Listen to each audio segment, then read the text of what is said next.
Oke, selamat pagi.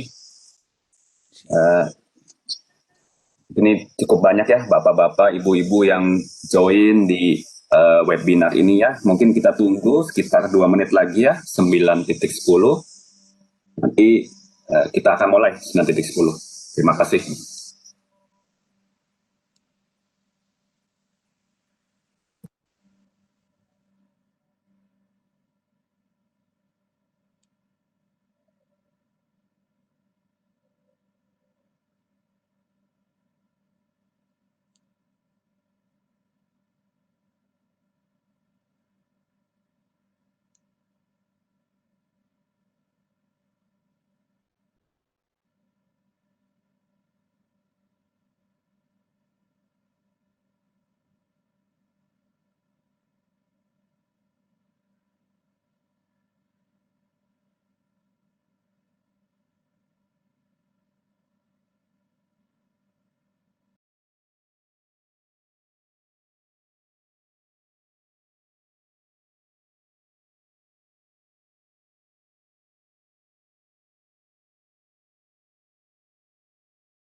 Oke, selamat pagi, Bapak Ibu. Suasana di minggu kedua Januari 2021 ya, mungkin juga masih cukup fresh ya. Saya ingin mengucapkan selamat tahun baru 2021 ya untuk Bapak dan Ibu sekalian. Ya kiranya semoga tahun ini bisa membawa berkah lah buat kita semua ya. Ya, selamat pagi. Terima kasih nih sudah join di acara mengenai update ya atau sharing mengenai industri 4.0 ya. Saya Edwin mewakili dari manajemen MII. Terima kasih Bapak Ibu sudah meluangkan waktunya. Di dalam acara ini kami bekerja sama dengan beberapa partner teknologi. Ada dari Cisco dan juga dari Rockwell Automation ya. Tentunya industri 4.0 ini merupakan sebuah terminologi yang kita sudah sering dengar ya. Tahun lalu topik ini sangat hot. Bahkan pemerintah, saya juga ingat Pak Jokowi sempat bilang, oh mereka akan mengeluarkan sebuah insentif khusus untuk industri, untuk teknologi, untuk industri yang sudah menggunakan teknologi 4.0. Cuman sekali lagi yang menjadi challenge tentunya adalah bagaimana mengaplikasikan industri 4.0 sehingga tidak cuma menjadi sebuah jargon saja gitu ya. Nah, di dalam acara ini kita akan membedah sebenarnya ya. Jadi di dalam kita mengkoneksikan, kita bilang IoT itu kan terdiri dari dua terminologi sebenarnya adalah IT teknologi dan juga operation teknologi. Di situ terjadi konektivitas sebenarnya. Jadi kalau dilihat secara arsitektur itu kita bagi menjadi 4 level. Mungkin level 0 sampai level 1 itu merupakan domain dari operation teknologi. Mulai level 3 hingga level 4 itu menjadi domain dari level IT. Ya, tentunya di situ terjadi sebuah translasi atau konektivitas. Nah, di sini kita akan melihat ya bagaimana Cisco mendemonstrasikan atau menunjukkan teknologinya yang akan mereka sharing melalui sesi ini. Kemudian begitu sudah mulai naik level atas, level 3 ya, kita akan melihat bagaimana informasi yang ada di dalam mesin-mesin yang sebelumnya mungkin hanya bisa dilihat langsung dari konsol mesin, kita bisa bawa naik ke atas. Ya. Di situ kan kita lihat bagaimana kita mengintegrasikan informasi yang kita peroleh dari OT dan kita gabungkan dengan teknologi IT yang sudah ada. Mungkin Bapak itu sudah punya yang namanya ERP ya. Nah, itu kita bisa integrasikan di situ. Ya. Ya, tentunya itu semua kita membutuhkan sebuah platform teknologi. Nah, di situ di mana perannya Rockwell untuk menunjukkan atau mendemonstrasikan teknologi yang mereka miliki. Nanti di ujung acara kita dari MII juga akan sharing ya, bagaimana kita menggunakan atau mengaplikasikan industri 4.0 ini di salah satu industri perasa makanan atau perisa makanan bahasanya ya. Mungkin seperti itu aja untuk awal pembukaannya, sehingga kira-kira nanti pada saat jalannya acara kita semua sudah punya ekspektasi atau mungkin gambaran ya apa yang kita bisa dapatkan dari acara webinar ini. Tentunya diharapkan juga apabila Bapak Ibu ada yang mau bertanya, silakan ketik di kolom chat ya. Nanti kita akan bantu sebisa mungkin untuk jawab pertanyaan dari Bapak dan Ibu ya. Oke, demikian untuk opening ya. Untuk acara selanjutnya mungkin saya oper ya ke Bapak David ya, mewakili Cisco Indonesia untuk memulai ya. Silakan Pak David. Terima kasih. Oke, terima kasih untuk sambutannya Pak Edwin dan terima kasih untuk Bapak Ibu yang sudah bergabung bersama kami hari ini di sini. Mungkin saya langsung aja. Jadi kita juga tahu saat ini adalah masa-masa yang cukup challenging dan sulit ya. Saya coba share screen, udah bisa dilihat ya slide saya ya. Udah keluar ya. Terlihat Pak. Oke, ya terima kasih. Ya, mungkin sedikit juga refreshment, mungkin teman-teman yang udah aware tentang Cisco, mungkin ada yang belum.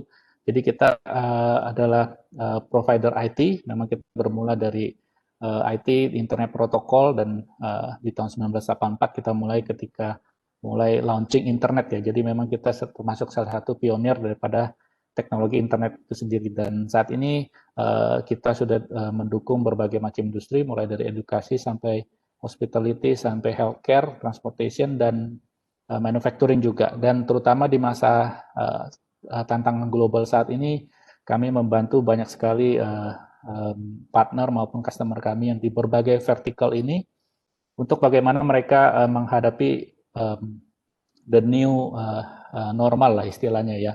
Bagaimana dengan kondisi pandemi saat ini tetap produktif.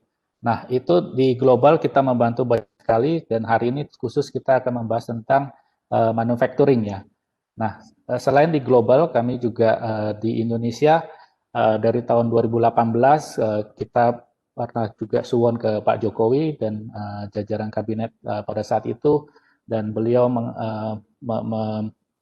menyatakan bahwa Making Indonesia 4.0 akan menjadi fokus pada saat itu 2018 dan kemudian semenjak itu kita juga bekerja sama seperti dengan Kementerian Perindustrian, Pak Erlangga, Pak Agus Gumiwang, jadi bagaimana kita bisa membantu industri nasional untuk lebih kompetitif dan mengadaptasi teknologi terbaru supaya produktivitas meningkat. Kemudian juga dengan Pak Bambang Brojonegoro dari Menteri Riset dan Teknologi Indonesia, termasuk juga Menkominfo tentunya sebagai backbone IT di Indonesia, dan juga tak lepas daripada Making Indonesia 4.0 ini selain unsur teknologi tentunya adalah unsur finansial ya, bagaimana kami juga bekerjasama dengan Kemenq di sini melihat bagaimana aplikasi-aplikasi itu boleh dimodernisasi.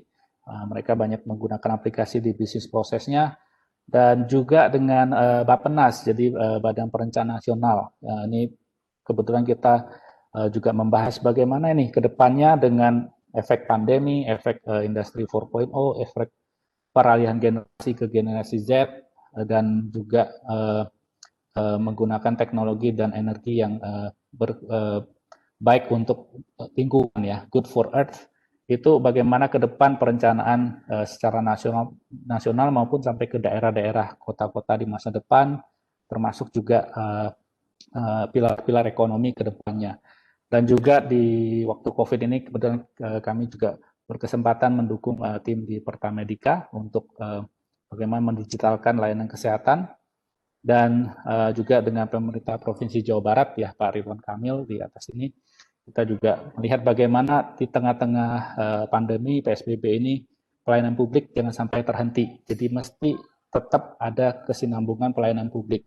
Jadi kita lihat bahwa Making Indonesia 4.0 itu sendiri selaras dengan visi dan misi waktu diluncurkan oleh pemerintah Indonesia adalah memang core utamanya adalah industri, tapi banyak sekali penunjang, yaitu seperti tadi dari segi finansial, dari segi kesehatan, dari segi pelayanan publik, itu semua mesti selaras untuk bisa terwujudnya Making Indonesia 4.0.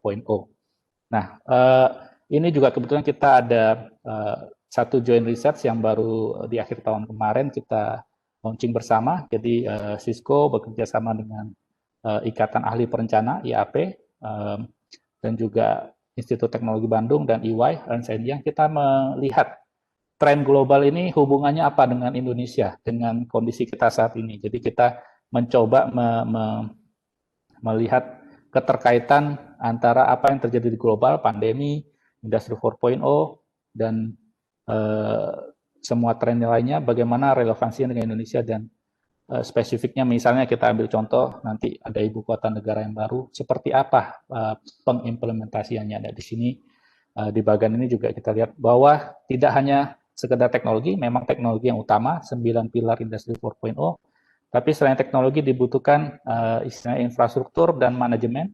Manajemen adalah brainware istilahnya ya, untuk bagaimana semua teknologi yang ada ini kita bisa padukan dengan bisnis proses dan berjalan dengan baik. Nah, mungkin sampai di sini dulu sharing dari saya. Berikutnya saya akan pas ke rekan saya dari Cisco Singapura untuk men-sharingkan use case spesifik mengenai Cisco for Manufacturing. Oke, Hans, you can continue. Yes, thank you. Can you see my screen somehow? Can you see my screen? Not yet. Not yet. Are you? Yes, I've just shared, hopefully. Okay. Let's see if it works.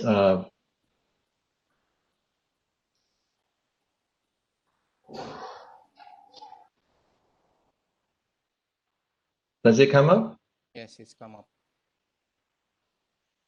Okay, you can start, Mr. Han.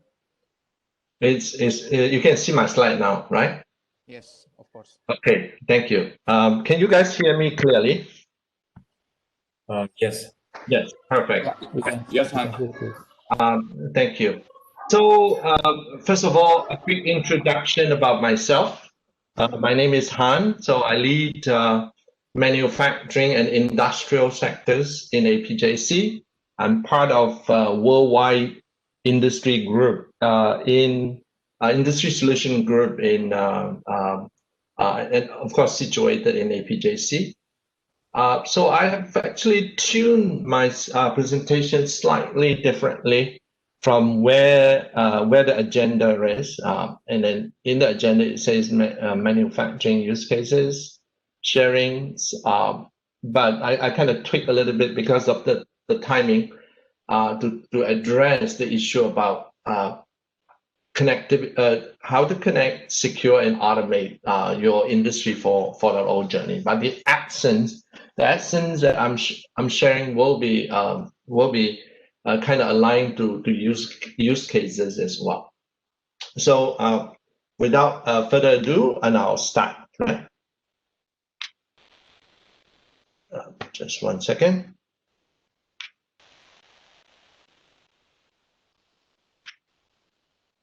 Okay, so it works. Okay, so I want to cover a few things on trend, so I won't dwell too much on it.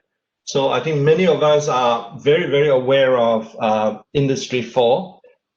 Indonesia, making Indonesia 4.0, so is a big thing. So I do understand, to learn that IoT, big data, AI, robotics are all big investment areas in Indonesia.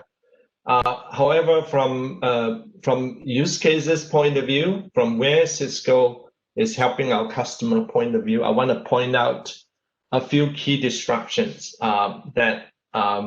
that's going on, and especially now, right?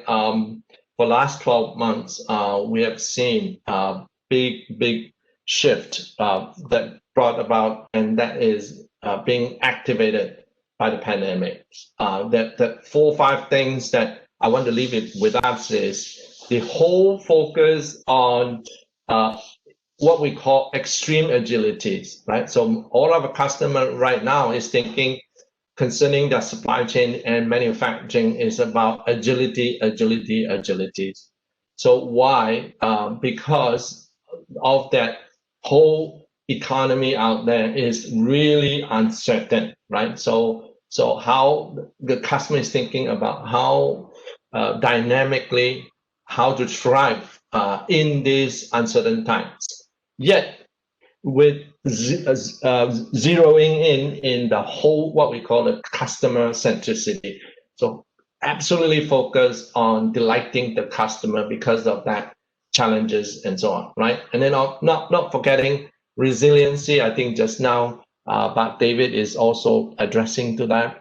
And other trends that comes through is speed, right? Speed and productivity. And the whole thing, I think, but David is also talking about the whole eco-friendliness as well. So these are the new things. And then the white color is the fundamental. Nothing has changed, right? So and the whole digitization is moving aggressively.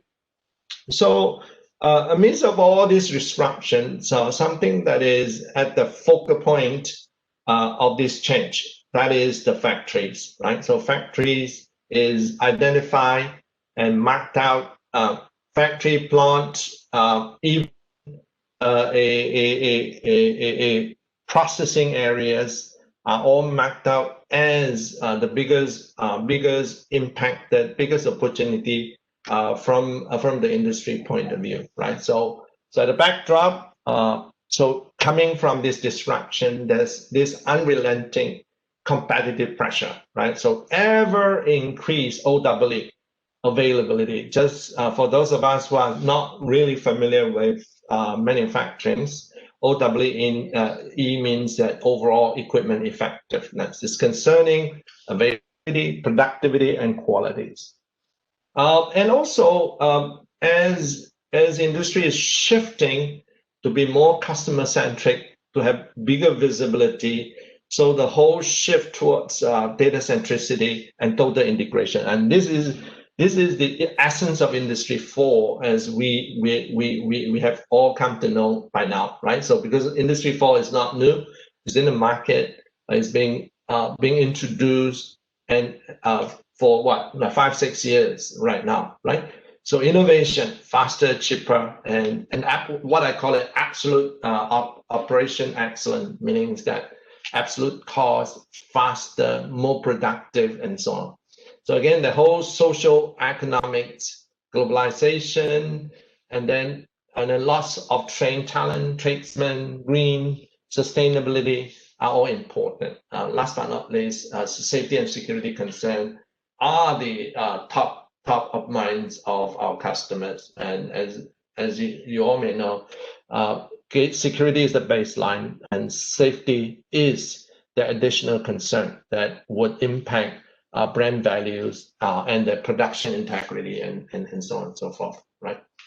So again, the vision, right? So with that as a backdrop, so I want to, and then what is brought by the big data and digital twins, and then the pervasiveness of cloud computing and Internet of Things, right? So there are many, what we call big, small pilots going on in areas like connected assets, right? And even in Indonesia, I am actually personally involved in some of the Industry 4 projects going on in the market. Like example, the autonomous AGVs, and then the additive manufacturing, and the whole augmented reality, and then more, right?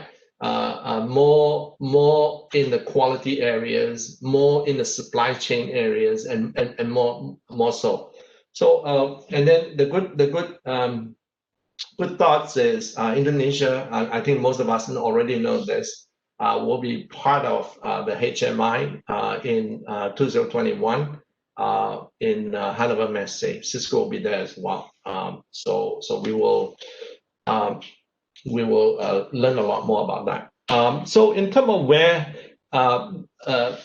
what cases, digital transformations, Industry 4.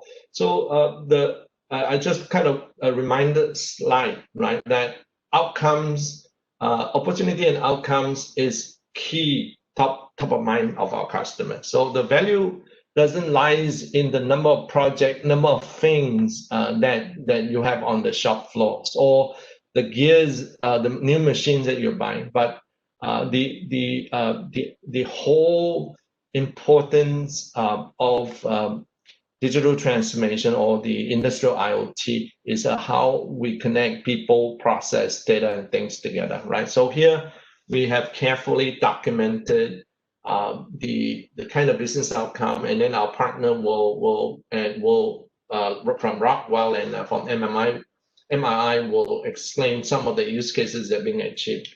So behind this backdrop, I wanted to share that huge opportunities, right? So there's big number down there. So I just wanted us to take back a few keynotes.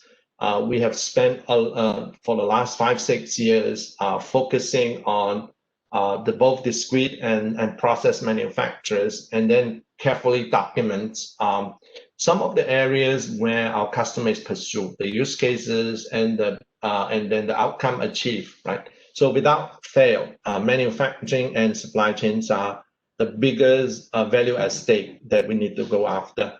And then followed by employee productivities. Once you gain the visibilities, how do you connect people and machines, right? And gets into the next level of productivity. And then followed by the new business model innovation and so on and so forth. So I just give us a sample. We have carefully documented all that most desired use cases from all the pilots, lighthouse, or through workshop, or through discovery, or through implementation. So you'll see that, let's say I just highlight one of them, like in the area of supply chain, the predictive resource and capacity planning, production uptimes, improve warehouse management, right? Especially on the incomings, and how to balance supply demand during peak and droughts, and other areas as well in customer engagement, in product developments, and asset utilization. Example, there's a big demand like in the asset and tool trackings, smart energy management, and so on. So I'm sure there are more. In fact, later on, our partners will share in that one use cases that have achieved some great values from, right? So without fail, right, when customer approach us with that backdrop, so what do they want from Cisco? These are the 5 area thinkings. Number 1, connect their business and technology together, right? So no more.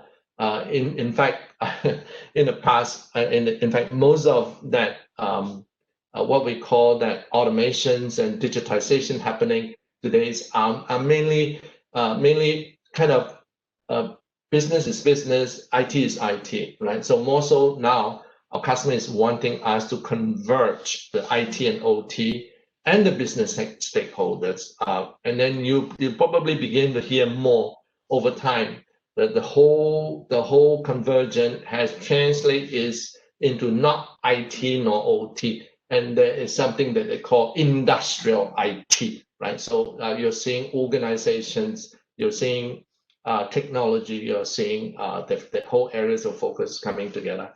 So, and then solution has to be in the context of business and how to realize the value of the investment. And more so right now, and because of the scale, I want us to be aware that digital transformations are Industry 4. IoT use cases are not ERP, are not fleet management, or nor any of that enterprise application. It's got to do with that immense scalability that brought by IoT, intelligent devices that need a new way of delivering those services to the level 0, 1, 2. Just now, Edwin is talking about. So a new way of delivering those services, new model of delivery is what our customer is asking us to consider. So we have carefully documented this in Cisco globally under ISG. So we have on the top left-hand corners, you see those industries that we are focusing. And then for each of the industry, we carefully thought through the key themes, and then we provide the next level of use cases, right? So use cases, you can see that in the middle diagram, and then following through for each of the use cases, we give an overview of how our customers has adopted the business overview, and with the architecture that comes along with it. And then of course there's a partner that we work with to realize that benefit. So after this session, maybe after my session, I'll type in the chat windows the link to Cisco Portfolio Explorers that you could go in, and we make it so easy for you as a customers and for our partners to consume these, and then to help accelerate, right? So we want to help accelerate your industry 4.0 journey. Again, before COVID, this is I'm showing you a sample map of Cisco Industry Portfolio Explorers. And before COVID, we see a lot of uptakes in the OEEs, in how to get data collection and management, and a lot of asset visibility and control. At the same time, big worries on cybersecurity, physical security, and so on. But what happened after COVID when it hits like early last year, right? So you can see that other use cases is becoming more imminent, like in the areas of remote access and troubleshooting, because some site we cannot allow people to go in, right? Or we can only allow limited by shift. So we can't work like a team right now on site, right? So how to provide those remote access and troubleshooting capability, how to ensure workforce continuity, how do we have access to remote experts, and then the whole revive discussion about environmental health and safety. So it's not like our customer doesn't have an SOP in these areas. It's just that the level of digitization, especially in the manufacturing areas, is very poor, and therefore, so we are seeing a big move in this area in terms of social distancing, contact tracing, PPE, temperature screening, blah blah blah, right? But other things to note is cybersecurity, physical security, workshop security continue to be top of mind, right? So I want to remind us, the pandemic may or may not stop our production, but let me guarantee that if there's a cyber attack, our plant will stop, right? So this is core thinking. So I'm quickly run through my last part of my presentation. I want to say this is behind all this, right? Data, right? So data is the new digital oil, right? So how do we, right, get data, right, to help us pace to our next generation, right? So number one is that I want us to know digital twins lives on data, right? Lots of data. So if you want to do a machine digital twins or process digital twins or factory digital twins, and they need lots and lots of data, right? And then your infrastructure, which is 20, 30 years old, cannot take this, right? So if you want data, so then you probably think about other areas like, oh, why not? I use wireless, Wi-Fi 6, 5G that's coming along, but these need a careful look at it, right? And then the second thing is how to have a single source of truth, right? That means one data backbone. How do you create that digital thread? And how to create that single virtual database, right? The whole data lakes and so on, right? So the value of data, the fact is the value of data is ever increasing, right? Because your company is going to hire a lot of people that understand data sciences, and eventually AI, right? So and therefore the demands over you, right? To create a very, very stable infrastructure for them to work on, it will be increasing. So it's not just hardware, it is not just software, it is about all this working together to bring you the data. So there are challenges in getting the data, right? There are other hurdles. So I want us to be aware that maybe you're already aware, until recently, most data at the factories are neither calibrated nor reliable and do not have really valid timestamps. So if you do one project with success, oh, it's okay, but it doesn't scale, right? It won't be able to scale, not until we pay attention to this, right? So again, access to even such a chunk of data is not easy. So this is one example from one of our EMS customers. So you imagine the physical factories where the lines are with lots of machines. So the current state is semi-automated with fragmented data collections. And then there are a lot of overlaps in terms of process and latencies, right? So then the question is, the key thing is, and this has to go through design, manufacturing, and performance. So how do you get data generated to form that digital twins? Eventually, you need to model them, right? You need to have simulation of them, and then you need to run from a reactive to proactive, meaning predictive and cognitive services. So how this going to happen, right? In these 3 layers, it is require a lot of discipline and requires a journey to achieve it. So in short, I wanted to take this to us that our existing infrastructures is at the time of reimagination.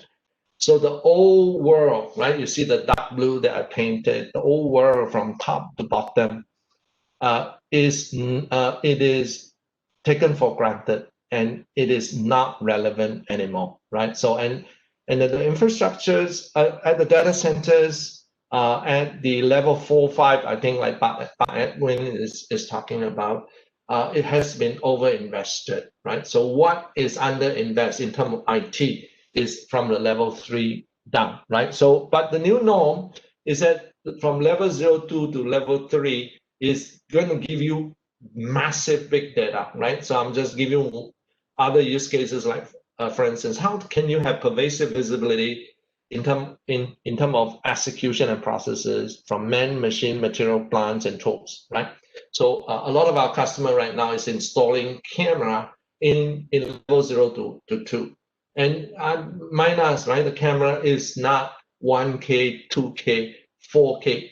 And we have customer installing 8Ks, right? So ask ourselves, right? Do we have that right infrastructures to support this, right? Systematically, from extracting the data to compute the data. And this data, you don't want to move to the cloud immediately, right? So how do you compute it? How do you move it? And to support all a single global hyper-aware converged plant-wide informations, right? To do that predictive maintenance, energy management, traceability, blah, blah, blah, right? So I just want, this is by no means easy. And then later on, my colleagues from Rockwell and I'm going to explain a lot of these, but I just wanted to kind of put that frame together, right? So having an architecture to connect, secure, and automate is super important, right? So we need to take care of the needs of business need of reduced complexity, very secure, very insightful, focusing on outcome and how to automate services and rapid fault isolation, right? So again, and there you can see the business outcome achieved. And then the features is, we all know, right? The factory is 20, 30, 40 years old, right? So there are many automation systems. There are a lot of security issues. There are a lot of provisioning issues. There are different kinds of protocol, different kinds of architects. Every engineering department has their own thoughts. And then the topologies as well. Some are rings, some are bars, some are stars, right? So more and more, we've seen customer coming to us, right, to ask for a more scalable digital intelligent platform to achieve all this. So at the backdrop, Cisco has their industry switching, routings, wireless security, edge intelligence, automation management for both IT, OT, and then we also work with our partner Rockwell and to further customize them that's relevant to your industry. So we have that end-to-end portfolio for you. So we put that in a industrial automation, what we call Cisco validated architectures. So all that I talk about is in the Cisco Industry Portfolio Explorers. So I'm going to share with us so you see this wonderful, careful design, thought through, verified design with our partner to ensure that you could do that from cloud, from machine to cloud, and yet taking care of the whole connectivity, security, and automations that goes with it.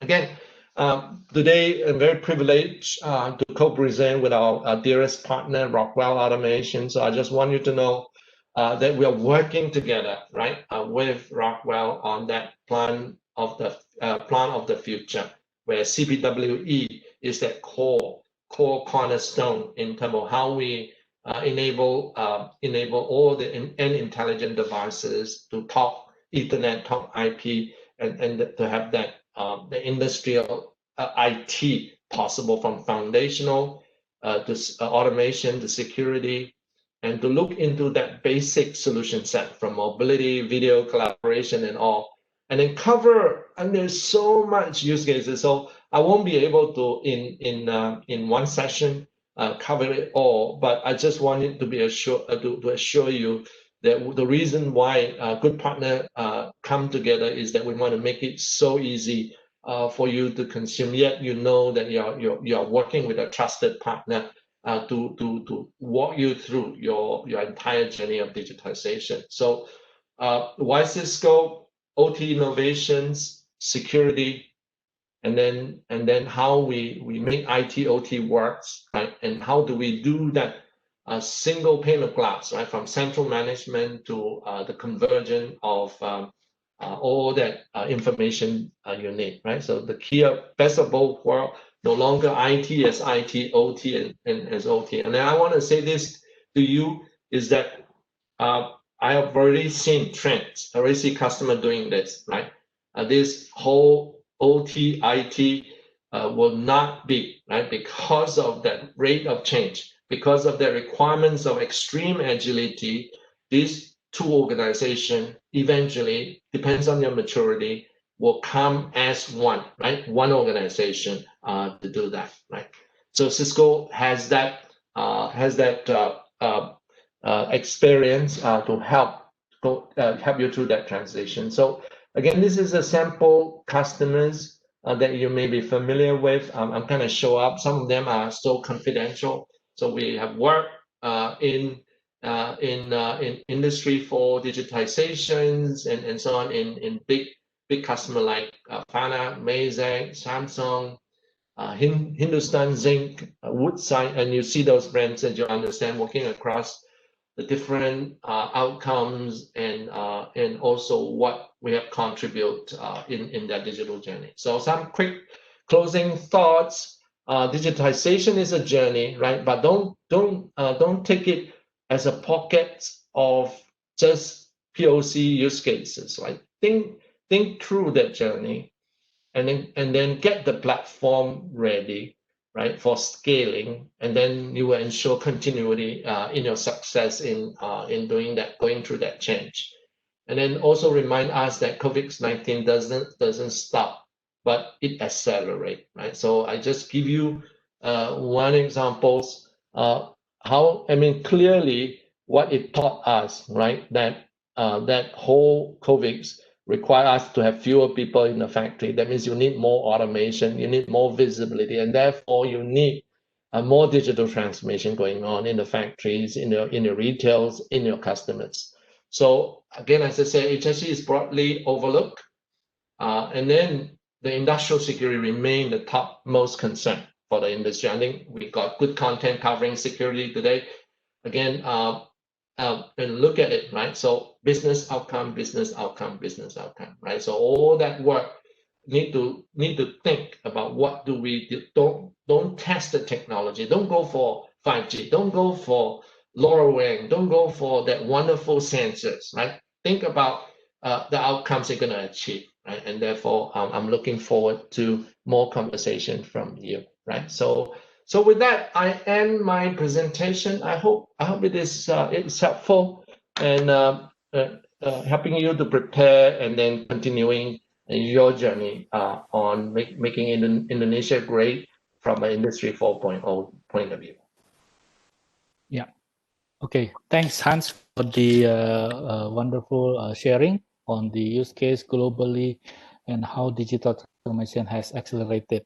I will recap in bahasa for our audience.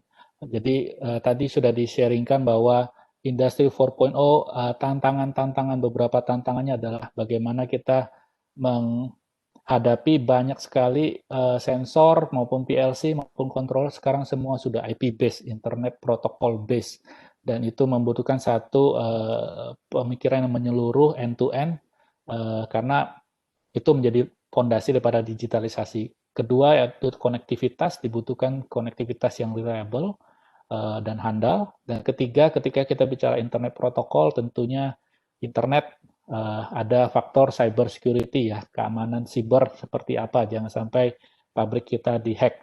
Dan tadi juga diadres mengenai skills gap, jadi ada skill-skill baru yang mungkin kita dan organisasi kita perlu untuk acquire, terutama di digitalisasi seperti bagaimana cloud, hybrid cloud itu bisa berperan dalam meningkatkan produktivitas kita. Dan tadi juga di-highlight bahwa Cisco sebagai salah satu pelopor internet dari tahun 1984, kita terus bekerja dengan partner-partner kita memberikan sebuah framework, sebuah standar yang sudah kita uji sendiri, namanya Cisco Validated Design. Jadi kita memvalidasi bahwa standar kalau arsitektur seperti ini diimplementasi di pabrik yang besar ataupun pabrik yang punya banyak cabang, itu sudah dites dan diuji, dan teman-teman bisa lihat banyak sekali reference standar di situ, CVD, dan salah satunya adalah Converge Plan Wide Ethernet. Jadi bagaimana satu pabrik itu semua running on Ethernet, Internet Protocol, dan itu kita bekerja sama dengan Rockwell, nanti akan di-share juga dengan tim dari Rockwell.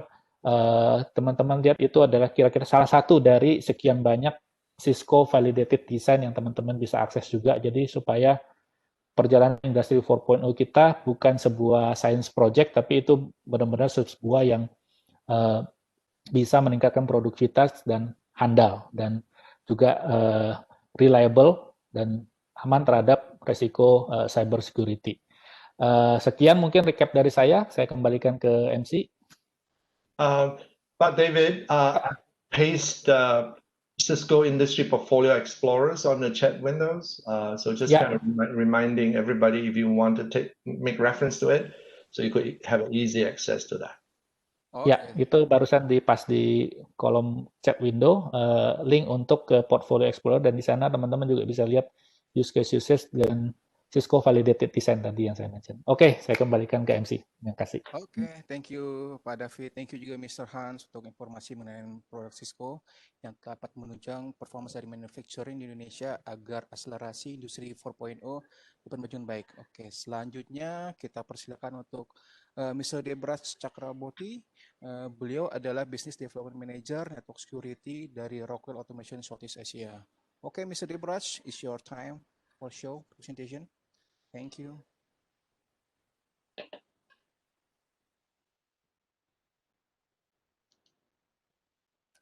Okay, we can see your presentation.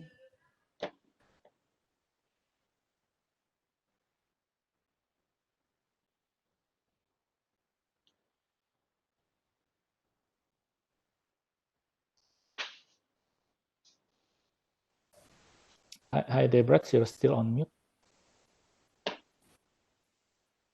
I'm sorry, I was on mute. Can you hear me, and is my screen visible? Yeah. Yes, loud and clear. We can see your screen. Yeah. Can see your screen as well. Okay. So thank you everybody for taking some time to meet today and talk about the digital transformation. In this presentation, we will be going through some of the strengths of Cisco and Rockwell Automation Alliance, and also how we have developed joint solutions and products that are part of this alliance. My name is Debraj, and I am the business development manager from Rockwell, taking care of the Southeast Asian business. So let's talk something about Rockwell. Who is Rockwell actually? Rockwell is a company which was founded almost like 100 years back, reporting of physical sales in 2019 of $6.7 billion with 23,000 employees in around 100 countries. Now, if we are talking about Southeast Asia or the market we are actually focused on, then in this area, we have almost 800 employees. We have 8 locations in Southeast Asia. One of them is Jakarta. And we have a certain number of engineers and even certain engineering centers. We even have a manufacturing production unit in Singapore, manufacturing PLCs for the world. Now, let us talk what's happening in the marketplace and the main intention of this webinar today. There are a number of market pressures that are putting productivity and the profitability at risk for manufacturers like you guys who are here. First, there has been rapid globalization, which opens up new opportunities. Almost like $25 trillion in the GDP growth has been attributed to the globalization from 2000 until 2016. Industrial operations are struggling to increase the product output, work productivity, and cost efficiencies. And why is this? Is if you can see on the screen what's written, the aging infrastructure, the rapid globalization, the security risks and the threats that are associated with, and the industrial IoT. Now today, almost everyone, we are talking about industrial digitization or industrial IoT, but are we thinking about building a complete a platform where it will help us to have a secure, scalable, and a robust network, which is also, future ready. So when we are talking about industrial IoT, or we are talking about globalization, industry or digitization, we definitely are talking about modernizing. As you have seen the presentation from Cisco, that we need to understand that it is not only the modern technologies or the modern products that you have to use, but you need to understand that to use those modern products, what is the basis, what is the platform that is required. So today, if we think that modernization is complex, then we need to address certain main points. First is, till date, we have seen that there are certain siloed networks. And what does that mean is that the aging infrastructure results in the proprietary networks. And when it is proprietary network, it is not an open platform. And when it is not an open platform, it is very difficult to bring everything under the same platform, pull the data when we are talking about data and digitization. Also, because of the traditional security approaches, it is not robust. We can be under security threats. On top of that, we also know that there has been certain identification of the skill gaps. Workers are not prepared to manage the modern networks. So if you see in a nutshell, we need to take care of 3 things. One is, and in short, it is called PPT, not PowerPoint presentation, but it's people, process, and technology. So we can have the best technology, we can have the best processes playing in our facility, but we need to also have people who can help run all these together. So together, Rockwell and Cisco, we have come across almost like 11 or 12 years back. And that's an alliance program which we are running for such a long time to develop solutions and services and products that helps our manufacturing customers get into the journey of digitization. We need to understand that digitization is not a project. If you treat it as a project, it is difficult because it's a journey, a continuous journey. As like it is not possible for everyone to throw everything what you have and replace with everything new. So slowly in certain migration steps, certain development plans, whatever is there with your strategical approach, with your tactical approach, it is a journey which you get into. You start small or you start big, whatever is suits you. But if you get into this journey, then it will actually help you in the long run, in the future. So together, Rockwell and Cisco, as I mentioned, 12 years back, we came together to build a foundation for such a digitalization journey, which we call it as CPWE, which is Converged Plant-Wide Ethernet. And what it is a holistic blueprint for the digital transformation. Now, there can be a question that if we do not have a CPWE, do you think that my plant is not running at this point of time?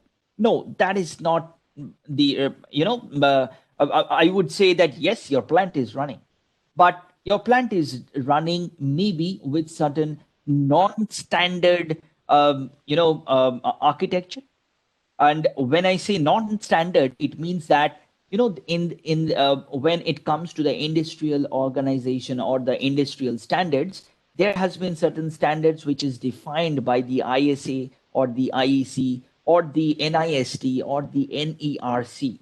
Now, as per those standards, you need to have a segmented architecture for your network, starting from the drives or the field devices or the actuators, moving on to the PLCs, the DCS, the application layer, then creating a convergence between IT and OT with a DMZ layer, the IDMZ, industrial DMZ layer. So this is built actually to, or this is simplified or penned down because we need to simplify the network design by connecting industrial operations and the business systems.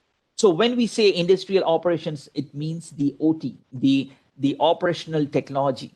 And when we say business systems, it means the IT. So OT and IT, it has to converge. Then the reason for that is we are talking about digital transformation, which indirectly we are talking about increasing our OEE, which is the overall equipment efficiency. And how can we do that? Only when we have a complete visibility of our network. And that visibility of the network can be achieved when we have or when we adhere to certain regulatory standards that creates the flexibility and the scalability. So the converged plant-wide infrastructure built on the common architecture framework makes the network data ready for our industrial customers. Now, preparing for the industrial operations for the future of the CPWE, we understand that there are certain enablement, there are certain optimization, or we have to take care of or we have to minimize the risks that we are anticipating or we can see. So enabling the business agility, optimize the production yield, and the minimizing our risk is, I would say, these are the 3 steps to prepare for the industrial operations for the future with CPWE. Now, we will be discussing about all these points together in our next slides. So when we are talking about enabling the business agility, we need to understand a couple of points again. Transforming the proprietary system to the open systems. These are, as I mentioned, that it is not possible for everyone or for anyone to pick up everything or pry up everything and throw it out and bring all new systems. So it is not possible. You need to have certain plans. And this is what we are discussing today, is how can we enable the future ready network for digital transformation. So transforming the proprietary systems to the open systems can be one of your critical points. Capturing and storing and managing the operational data, responding in real time changing customer demands, and reducing the time to scale new products and services are the enablement of the business agility. So what does that mean in layman terms? First of all, that your competitors, if you are not doing it today, your competitors are not sitting idle. They are looking forward to have a faster time to market. And how do they do that? Can be through different means. They are also looking into reducing the cost. No one will be increasing the cost and get into the market faster than their competitors. So reducing the cost, reducing the risks, but faster in the market will be the main drivers for any manufacturing industry. And that is what should be our goal. And to prepare for that goal, we need to take certain plans, certain migration steps, and this is what shows on the screen right now. Now, on top of that, if you look at or if you recollect what I said, that enabling or increasing the overall equipment efficiency or optimizing the production yield, in other words, is also one of the main points or main criteria for the digital transformation. So again, not getting into the details of this slide, but we understand very well that if we can reduce the mean time to repair, we are in the game. What does that mean is today, definitely there are certain unplanned downtimes in your plant environment. And when there is unplanned downtime, it can be scheduled, it can be unscheduled, right? So specifically, we are talking about the unscheduled or the unplanned. Now, when it is an unplanned downtime, the most of the time which is required or which is spent unnecessarily is to go ahead and figure out what is the problem. Is it the hardware? Is it the software? Is it the process? Is it the media? We don't know. We have to troubleshoot. But if you have a complete visibility, if you have a mechanism, maybe a software which is showing you a dashboard that, hey, you know what? This media is a failure. That is where you reduce the unscheduled or the unplanned downtime. And that is where you increase the ease of the maintenance. You enable the workforce with new skill sets because they can see along with the management that you have a dashboard and that dashboard says that this is the failure. So they are learning new things. They are not getting into the bottom of it from where you start from scratch. And later on, you are increasing your unplanned downtime.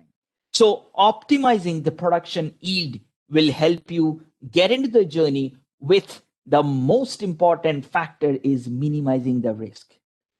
Now, whatever we were talking about is to get into an open platform. What is an open platform? We are going away from proprietary networks and getting into Ethernet IP. So when we are talking about Ethernet, we are talking about the open platform. And as soon as our plant, that is the OT network, and the business network or the IT network, they are converging together, you also need to have some sort of mechanism. Now here, there is a cultural difference between the IT and the OT personals. And why is that so? Because IT, the main focus is confidentiality or security. But what is the focus of OT? The focus of OT is availability. And that is the reason why the OT should be secured in its own manner and on top of what the IT has. In layman terms, I'll tell you one example is that you definitely have a main door in your house. You have a gate in your house. You have a door to your bedroom. So if I say that the main door is the DMZ of the IT, the door to your bedroom is the industrial demilitarized zone for the entry of the OT, which is the operational technology. And we have faced with our experience, we say that, customers at our IT team is responsible for maintaining the OT infrastructure. Yes, definitely they are responsible when there is any failure. But whose KPI is to keep the OT running? The KPI of the person who is responsible for running the OT is the OT, the OT folks. So maybe the production manager, maybe the industrial manager, or whosoever instrument manager, they are responsible. They will be held responsible if there is a lot of unplanned downtime. So the main focus, or what I wanted to tell everyone here, is that do not only rely on IT, but also get into securing your own infrastructure by optimizing the plant environment, by minimizing the risk, increasing the skill sets of your workers, and also this will actually come down, or this will actually translate to the mean time to reducing the mean time to repair, through which you will be able to get into the market faster than what you are. What I'm showing you is one of our use cases from the customer, which needs no introduction, Jack Daniel Distillery. The Jack Daniel Distillery, they had certain problems with enabling, the scalability, the future-ready production. But the customers there is an increased demand from the customers. So what they had, this problem of scalability when they are trying to bring in new and smart devices.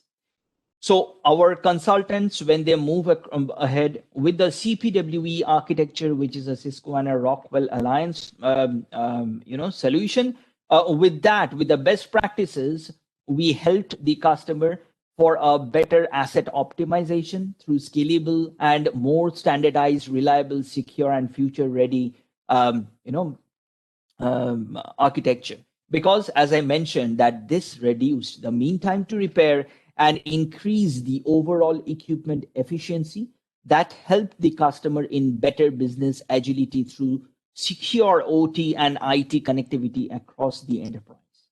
Another company, Daimler, who makes the batteries, very well, including Tesla is taking the batteries from Daimler nowadays.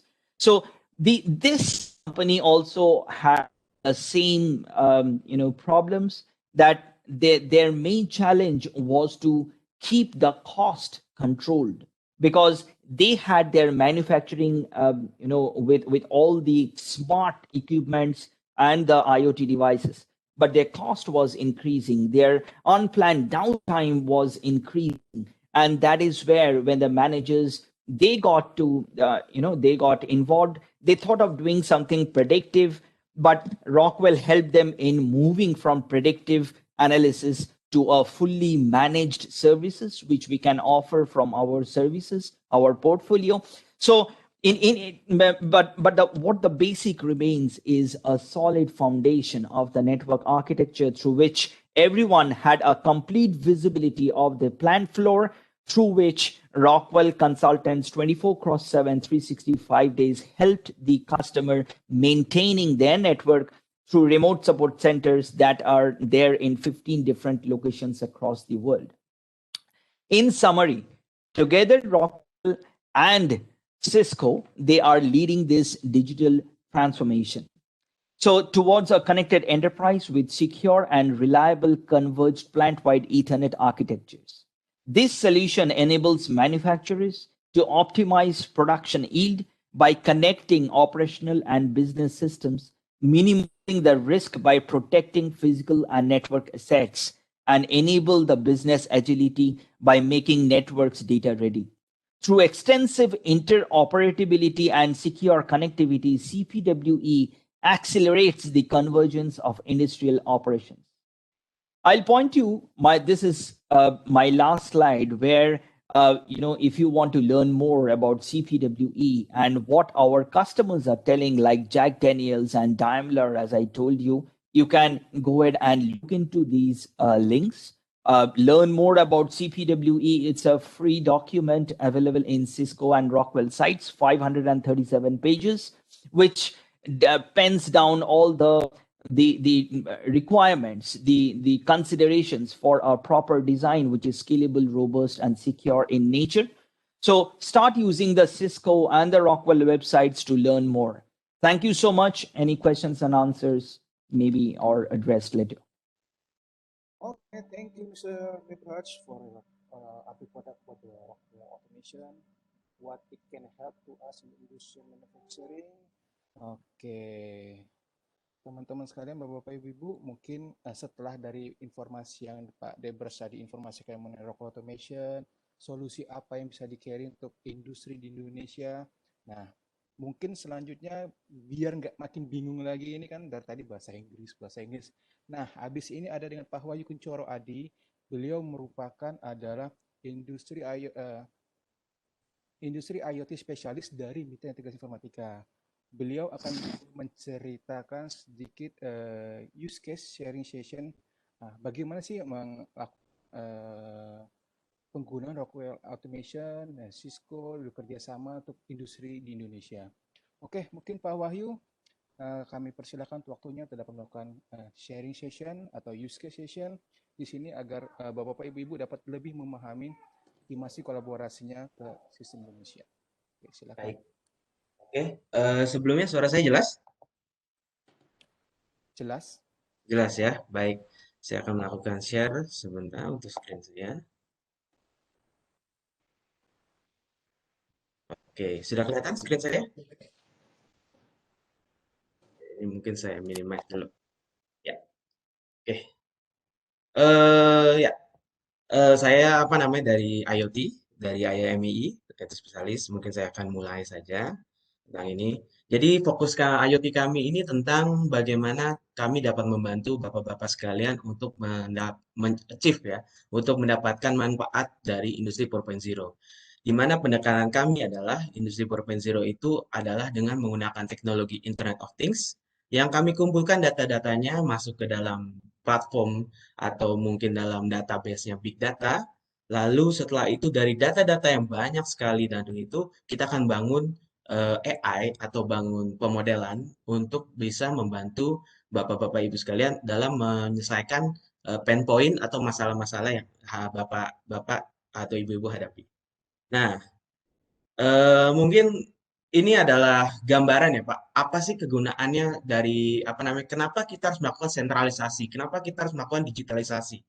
Seperti yang tadi rekan-rekan dari Cisco dan Rockwell sudah presentasi, sebenarnya tuh bapak-bapak, ibu-ibu tuh punya banyak sekali data, banyak sekali sumber data, dan banyak sekali tentunya juga banyak sekali isu ataupun permasalahan, di mana itu harus melakukan troubleshooting. Jadi jika datanya belum ada atau belum terkumpul, maka untuk melakukan troubleshooting sangat sulit. Jadi Bapak harus kumpulin data, Bapak harus ambil tanya-tanya ke orang, datanya gimana. Nah, bagaimana jika semua mesin-mesin atau semua things itu terkumpul dalam satu buah wadah, lalu dikumpulkan, dan Bapak-Bapak akhirnya mengerti. Di step pertama Bapak-Bapak mengerti, oh ternyata begini, oh ternyata selama ini mesin saya nih losses-nya banyak sekali ya. Oh, selama ini saya ini pantasan cost saya cukup tinggi. Nah, setelah kedua itu sudah mulai prediktif. Karena sudah tahu nih modelnya, sudah tahu nih polanya, maka Bapak sudah nilai, oh, kelihatannya setiap Rabu saya harus perbaikan. Setiap Rabu harus ini, saya bikin model ini. Dan akhirnya di fase ketiga, Bapak sudah bisa outperform. Bapak sudah bisa meningkatkan performa dari pabrik Bapak juga bisa sudah memprediksi dan sebelum terjadi kejadian, Bapak sudah bisa memprediksi dan mengetahui apa yang menjadi sebuah solusinya. Nah, itulah kenapa dibutuhkan digitalisasi. Lalu juga bagaimana sih cara digitalisasi itu bisa step by step gitu. Yang pertama itu Bapak-Bapak punya, tentu saya percaya Bapak-Bapak ini punya di pabriknya Bapak itu punya berbagai macam mesin dan berbagai macam sumber data. Lalu kita kumpulkan menjadi dalam satu operasi satu wadah ya, dalam platform, wadah korporasi, tentu dalam membutuhkan konektivitas ya, konektivitas, lalu dimasukkan dalam satu wadah, lalu dikoneksikan antara dengan IT dan OT. Jadi dari data-data mesin, data-data ERP, data-data bisnis, data-data cost, dan sebagainya dikumpulkan. Lalu kita lihat, Pak, setelah dikumpulkan, setelah integrasi, kita lihat apa sih yang terjadi. Lalu setelah itu, kenapa ini bisa terjadi? Dengan data-data itu kita bisa melakukan troubleshooting, dan akhirnya apa yang akan terjadi. Nah, itu berarti kita bisa analisa dan kita bisa melakukan prediksi. Jadi kita bisa melakukan perencanaan lebih baik, kita juga bisa melakukan improvisasi juga lebih baik. Nah, mungkin erat hubungannya dengan Rockwell dan Cisco adalah untuk mencapai konektivitas itu tentu kita harus memperhatikan dari segi security juga. Di mana kalau di level-level mesin Bapak itu terdiri dari level 0 sampai level 3. Di mana Bapak mungkin punya HMI, Bapak punya mungkin SCADA, PLC, lalu mungkin Bapak pernah dengar kata-kata mesin, pompa, inverter, dan sebagainya. Lalu mungkin beberapa dari Bapak punya MES, beberapa juga punya batch management atau batch sheet atau mungkin manufacturing instruction. Nah, itu lalu itu bisa dikonekkan ke level 4 dan 5, yaitu adalah level bisnis. Nah, seperti itu. Nah, challenge-nya untuk mendapatkan challenge-nya adalah untuk mengumpulkan data-data itu kan sulit ya. Maksudnya ada berapa dari sumber data. Nah, MII bisa membantu Bapak-Bapak sekalian itu dengan kita punya cara-caranya. Yang pertama, jika tadi dari Cisco, Pak Han itu bilang, kadang-kadang berapa customer pakai CCTV. Nah, kita bisa ambil data CCTV-nya, kita ubah ke platform data yang bisa Bapak mengerti, lalu mungkin seperti RFID dan barcode, itu kita bisa bangun, lalu dengan industrial protocol dan device, kita menggunakan teknologi Rockwell, OPC, dan kita bisa dapat datanya dalam satu buah wadah atau server. Ya, itu dari dasar dari kami. Terus kami akan lanjut tentang use case-nya. Ini kami ada use case menarik nih dari sebuah dari trading ya Pak, perusahaan trading. Bagaimana dia melakukan digitalisasi yang simple, baby step dulu ya Pak. Di mana mereka punya pain point adalah mereka mendapatkan karung-karung itu dari petani.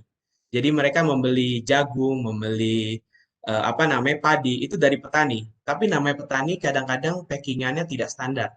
Jadi ada yang mungkin isi full, isi penuh, ada juga yang tidak berisi. Nah, kadangkala karena di gudangnya ini ada letaknya di bermacam-macam Pak. Ada yang mungkin di Jakarta, Surabaya, atau mungkin di Makassar, atau di Bali. Nah, jadi dari manajemen itu kesulitan buat memanage, dan kadang-kadang di namanya juga operator, kadang-kadang mungkin mereka hanya mengambil sampling, hanya 5 buah karung. Lalu ditimbang, dimasukkan, semuanya beratnya kira-kira segini. Nah, ternyata di tengah-tengah itu banyak karung yang isi cuma setengah. Jadi begitu mau dijual kembali, itu customer banyak komplain dan tentu banyak kehilangan. Nah, dengan digitalisasi sederhana, yaitu mengkonekkan timbangan menuju ke aplikasi ERP, dan mereka bisa mendapatkan benefit. Jadi mereka memaksa operator itu untuk harus melakukan penimbangan terlebih dahulu sebelum packingnya itu masuk ke gudang. Dengan resolusi timbangan 0.01, maka mereka operator kesulitan untuk memanipulasi data. Jadi mereka harus taruh, timbang, masukin ke gudang. Jadi dipaksa seperti itu. Akhirnya dengan digitalisasi seperti ini, mereka bisa save losses yang disebabkan hanya karena tidak melakukan SOP yang benar. Nah, seperti itu. Jadi juga mungkin ada jika gudang Bapak, mungkin di gudang tempat Bapak ini masih cukup rumit, jadi kita bisa juga membantu Bapak untuk melakukan konektivitas, kita bisa melakukan mungkin mapping dan areanya, jadi kita bisa melakukan aktivitas, jadi gudang Bapak kita berikan network, sehingga mobile atau device mobile ini bisa dapat akses network dan bisa dapat datanya menuju ke server Bapak. Seperti itu. Nah, mungkin ini salah satu use case kita juga, di mana sekarang lagi berkembang di industri 4.0 adalah AI dan face recognition, atau mungkin dan mungkin ini bisa membantu Bapak juga, misalkan sekarang di era COVID ini, Bapak harus memfilter orang-orang yang ada masuk ini harus pakai masker dan bersuhu sehat. Terus juga apa namanya, mungkin Bapak ingin mengurangi menjaga keamanannya dari truk-truk Bapak, jadi Bapak harus mencatat semua keluar truk keluar masuknya dan sebagainya dan mengurangi traffic tentunya. Nah, lalu kita juga ada use case di manufacturing di mana apa namanya terjadi digitalisasi dan sentralisasi. Customer kami salah satu pabrik apa namanya perisa makanan, dia punya pain point, salah satunya pain point adalah kadang-kadang juga apa namanya terjadi produk yang kurang, jadi tidak mencapai target, tetapi untuk melakukan troubleshooting, mereka melakukan kesulitan. Itu salah satu dari pain point mereka ya. Jadi mereka kesulitan untuk men-troubleshooting, kenapa produksi saya bisa kurang? Belum sampai bagaimana cara meningkatkan, tapi bagaimana kenapa produksi saya tidak sesuai target. Maka dari itu, padahal data-datanya itu sudah ada semuanya di mesin-mesin itu, seperti temperatur, pressure, level, dan sebagainya. Tapi, apa namanya, ini belum terkoneksi dalam satu wadah. Lalu, belum ada, apa namanya, sebuah platformnya itu yang bisa membantu mereka untuk melakukan troubleshooting dan analisa. Kalau perlu, mungkin bisa melakukan otomatis. Dan kadang-kala juga karena namanya administrasi ke ERP ya, kadang-kadang juga mungkin dilakukan 3 hari setelah besoknya atau 4 hari selanjutnya, sehingga data-data operator yang memasukkan itu kadang-kadang juga lupa. Tadi jam berapa ya saya masukin? Kemarin jam berapa ya saya nulis? Ah ya udahlah, saya tulis aja gitu, seingat saya gitu. Atau mungkin bagaimana apa namanya? Namanya juga mungkin karena sibuk ya. Kadang-kadang juga oh, materialnya habisnya segini ya. Oh ya kira-kira seginilah. Jadi kadang-kadang report yang buat administrasi tidak bisa dipakai untuk troubleshooting. Nah, karena itulah customer kami ingin dari device, lead time, dan pemakaian material itu bisa langsung ditransaksi ke SAP. Dalam hal ini ERP SAP ya. Lalu apa namanya utility dan sebagainya itu bisa dibuat apa namanya bisa dimonitor dan bisa diambil, terutama diambil OEE-nya karena sebagai KPI buat plan production. Jadi seberapa mesin ini efisien. Nah, sebagai contoh, misalkan di bagian utility, bisa tahu nih, flow-nya berapa, flow produknya berapa, flow waste-nya berapa, lalu apa namanya totalizer-nya berapa, dan sebagainya. Lalu setelah itu, dia juga tahu, misalkan apa namanya, pada fase ini, itu dia menggunakan bahan baku berapa, kapan dia mulai, kapan dia stop, itu sebagai lead time-nya dari dia. Lalu juga apa namanya, pemakaian bahan bakunya dari jam per jam itu berapa, dikonekkan ke timbangan. Dan tentu apa namanya, bisa kita lihat juga mungkin kalau di sini, sebagai contoh di grafik ini, bagi orang yang mungkin paham, itu sudah bisa kelihatan, oh ternyata ini mulainya dari sini, berakhir di titik ini.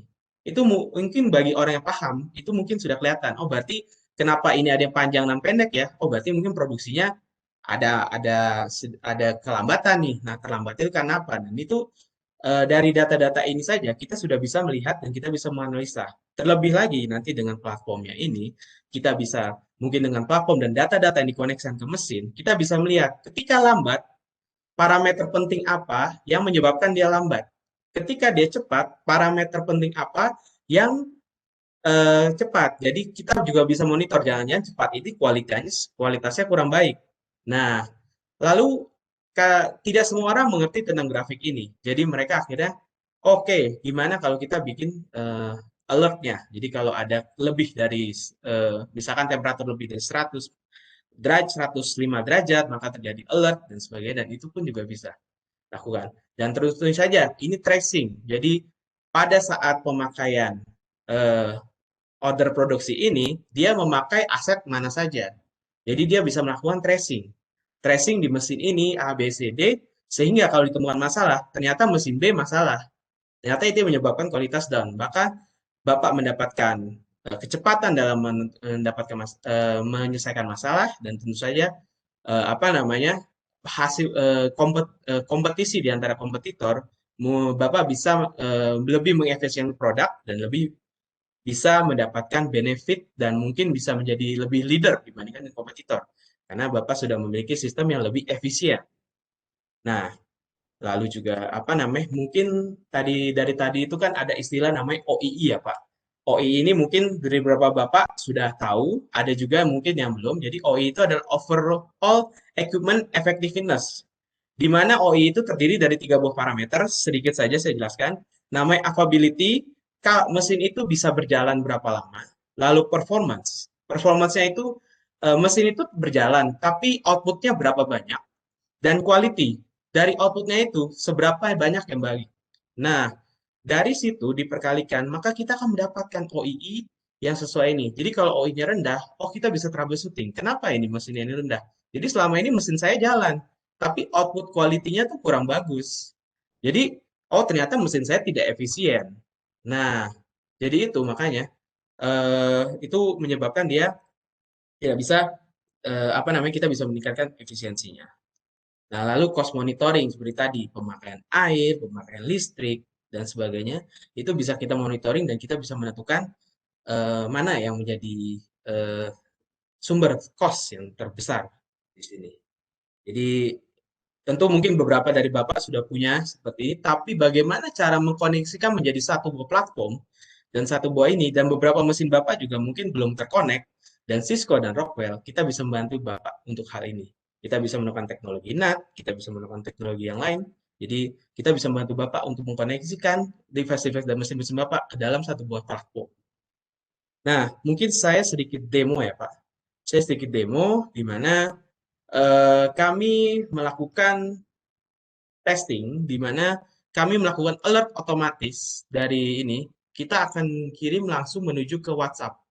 Jadi sebagai contoh, misalkan suhunya, temperaturnya naik, maka apa namanya, dia akan menimbulkan alert langsung ke WhatsApp dan bisa juga ke email. Nah, dari sini kita bisa mendapatkan dari sini data-data mesin yang tadi terkoneksi yang sudah terkoneksi di digitalisasi itu, kita bisa olah dan kita bisa dapatkan datanya itu untuk keperluan Bapak seperti alert dan sebagainya.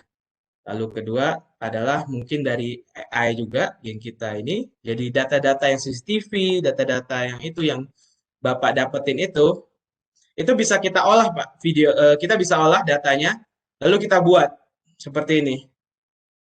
Dalam hal ini salah satunya adalah kita membuat use case-nya untuk apa namanya fatigue management. Jadi di mana kalau Bapak mungkin orang operator sakit atau mungkin kelelahan yang membahayakan safety-nya di mana mungkin menggunakan mesin stamping atau mesin tekan dan bisa tangannya bisa tertekan. Nah, ini kita bisa monitoring, Pak. Jadi kalau tidak perlu mandor untuk liatin langsung terus, tapi dia bisa monitoring mesin ini tuh orang sama orang itu apa namanya kelelahan atau tidak. Jadi kalau dia sering nguap atau dia matanya sering nunduk, nah itu kita bisa melakukan alert dan akhirnya kita bisa membantu dia untuk memperingatkan untuk bisa lebih fokus dalam pekerjaannya. Kurang lebih seperti itu, Pak. Ya, terima kasih. Mungkin apa namanya karena waktu juga ya, Pak. Jadi apa namanya saya singkat. Jadi apa namanya kalau dalam ini digitalisasi dan sentralisasi akan membantu Bapak untuk menentukan dalam pengambilan keputusan dan tentu saja membantu Bapak untuk meningkatkan efisiensi dan eh, tentu saja kemampuan Bapak untuk melakukan kompetisi. Karena apa namanya, semakin efisien pabrik Bapak dan mesin proses Bapak, maka tentu saja Bapak memiliki kesempatan untuk menjadi leader di produk-produk Bapak. Kurang lebih seperti itu. Jika ada pertanyaan, dipersilakan Pak. Saya balikan ke moderator. Oke, terima kasih Pak Wahyu. Use case-nya untuk tahu Pak yang yang sama seperti itu. Mungkin case dari Pak Wahyu tadi bisa. Mas Robi agak kecil suaranya. Mas kecil Pak suaranya Pak. Halo? Sudah cukup jelas Pak? Masih kecil suaranya. Pak, kembalikan Kayaknya di mikrofonnya di laptop kali yang masuk ya. Enggak, Pak. Nah, ini udah lumayan. Oke. Sekarang? Ya, lumayan. Oke. Oke, terima kasih Pak Wahyu untuk pencerahannya untuk bagi kami semua. Mungkin Bapak-bapak, Ibu-ibu, mungkin di kantornya ada histori hampir sama atau persis seperti apa yang use case tadi ceritakan. Mungkin itu sebagai pencerahan kita, mungkin ke depannya kita mau seperti apa. Mungkin pipeline kita ke depannya atau kita mau kembangkan industri kita menuju 4.0, mungkin dengan Cisco dan Rockwell bisa membantu solusi dari masalah-masalah yang ada saat ini di pabrik. Nah, mungkin di chat tadi kita lihat ada beberapa pertanyaan nih Pak. Mungkin Pak David bisa membantu nih. Ada pertanyaan dari Pak Budi Hertanto. Dia menanyakan, yang tadi kan dijelaskan hanya Cisco saja nih. Tapi bagaimana kalau ada produk Meraki? Karena kan di pabrik-pabrik itu banyak juga customer itu yang menggunakan Meraki produk. Terus gimana caranya Meraki ini bisa untuk go to manufacturing seperti itu? Mungkin Pak David bisa dibantu dijelaskan. Halo, ya. Terima kasih untuk pertanyaannya Pak Budi Hertanto ya. Iya, Oke, betul sekali. jadi Meraki kita juga punya use case di manufacturing Pak. Jadi terutama misalnya seperti yang tadi di show itu video analytics, karena Meraki juga punya kamera switch-nya, dan juga ada beberapa seperti wireless Wi-Fi.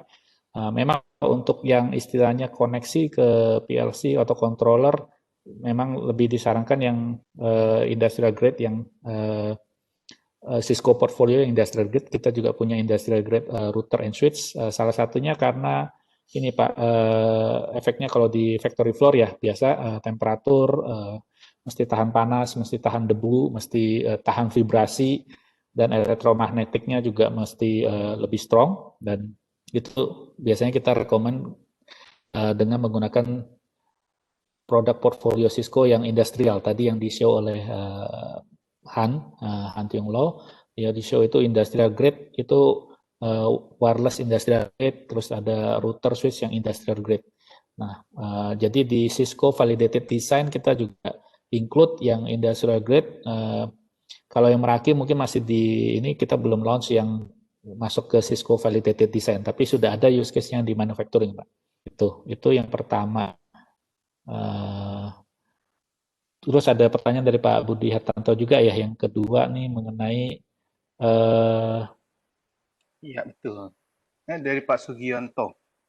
Oh, Sugianto, oke. Iya, dari Pak Sugionto, Pak. Satu, Ya. apa yang perlu disiapkan jika perusahaan ingin menuju IoT dengan solusi Cisco? Seperti itu, Pak. Oke, ya. Jadi mungkin singkatnya adalah mungkin setelah ini bisa kontak partner kita MI Pak, Mitra Integrasi Informatika, karena Cisco kita partner base deployment-nya, dan juga tadi sudah di-show bahwa untuk deployment memang dibutuhkan kolaborasi Pak. Jadi Cisco, Rockwell, dan MII, karena MII mereka punya expertise misalnya di big data dan analytics, ERP, bagaimana mengkoneksi antar ERP yang berbeda, karena ini pertanyaannya simple tapi di belakangnya banyak komponen teknologi yang kita mesti integrasi bersama, dan Cisco kita bisa bantu di connectivity di pabriknya, infrastruktur yang internet protocol base, bagaimana itu bisa jadi satu jaringan yang konsisten dan secure, terutama karena concernnya kalau kita campur-campur ya berbagai macam merek, itu pengamanan cyber security-nya juga cukup kompleks jadinya. Dan juga Rockwell nanti mungkin bisa dikomen dari tim Rockwell adalah bagaimana koneksi ke PLC ke controllernya. Di situ memang domain expertise-nya daripada Rockwell, dan semuanya ini dari Cisco, baik Rockwell, nanti juga diintegrasi dengan partner kita MII Pak. Jadi biasanya untuk deployment kita memang perlu case by case kita lihat, dan biasanya partner seperti MII mereka akan ada site survey dulu biasanya, karena tiap pabrik itu berbeda dan punya kondisi yang spesifik, jadi mesti dilihat ke lapangannya Pak. Itu.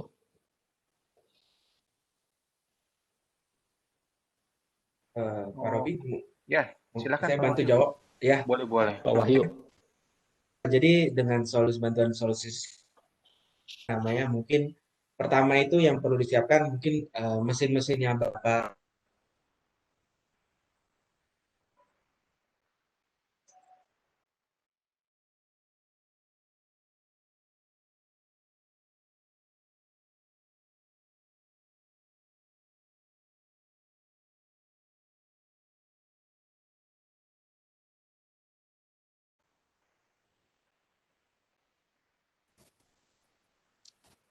Agak keputus ya. Wahyu, Tadi saya lihat. putus-putus suaranya Wahyu. Ya, sorry agak delay kayaknya.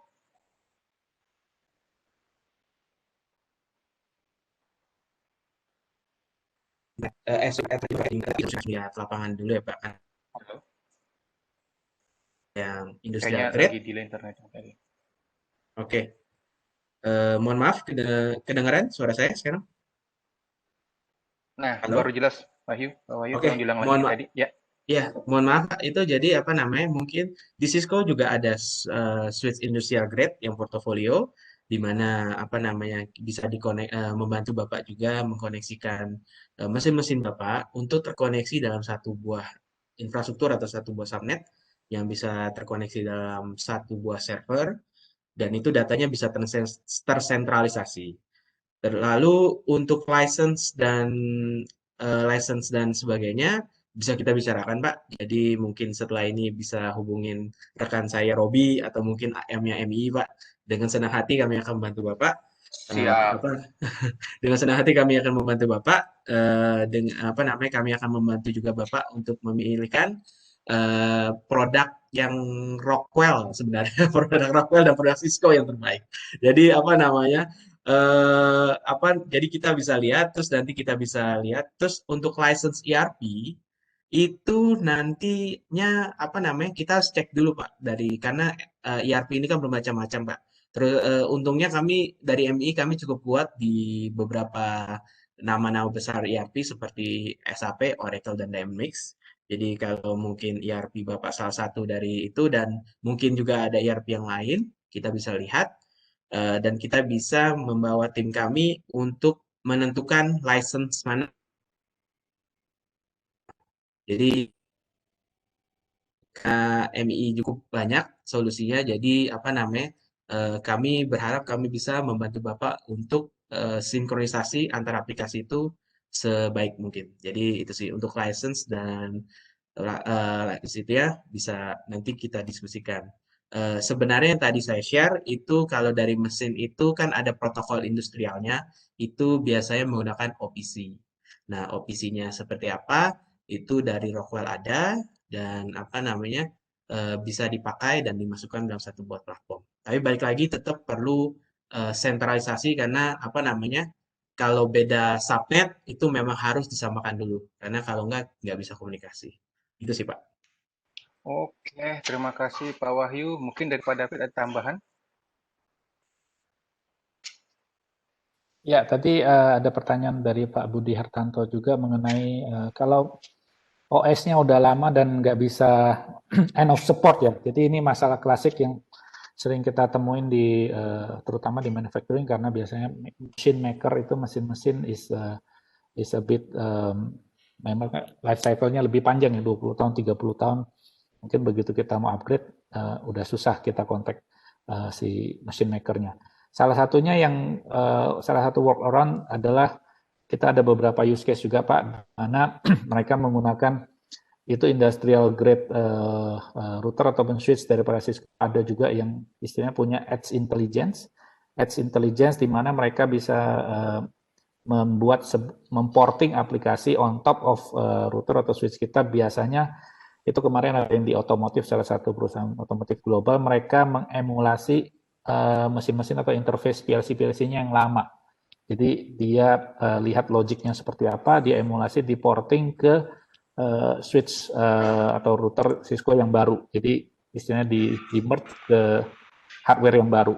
Cuman tetap mempertahankan fungsi-fungsi yang lama. Itu salah satu workaround sih Pak untuk istilahnya mesin-mesin lama kan kalau ada beberapa mesin kita bisa ganti, ada beberapa mesin kita ya mungkin nggak bisa ganti juga.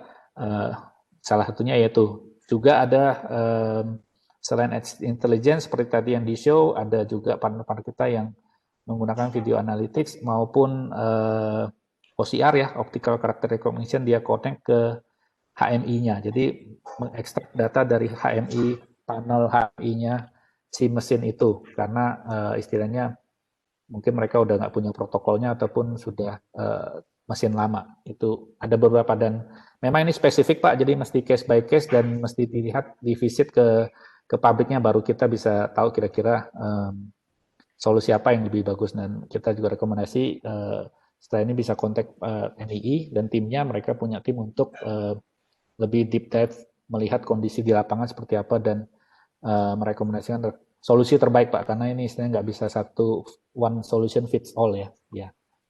Okay. Hans, do you want to add on there was a question. Hans, are you still online? Yeah, I'm online, but you have to repeat the question to me. Yeah. Yeah, there was a question about the old machine where they cannot update the operating system anymore, and I think there was a case where one of our automotive customer, they actually port the old application into the new edge intelligence devices that we have. Maybe you can share some information from your side regarding the how to work with the old legacy system. Yeah, I think good question. So I think number one is again, like as what I've shared, right? So always approach digitization or your IoT project from a business outcome point of view, right? So always ask yourself, don't take it as a technology discussion. Ask yourselves what you want to achieve, right? And how what you're going to get out of it, right? And then that will depend based on the outcome. You decide, then you can work out what kind of budget that you're willing to invest, right?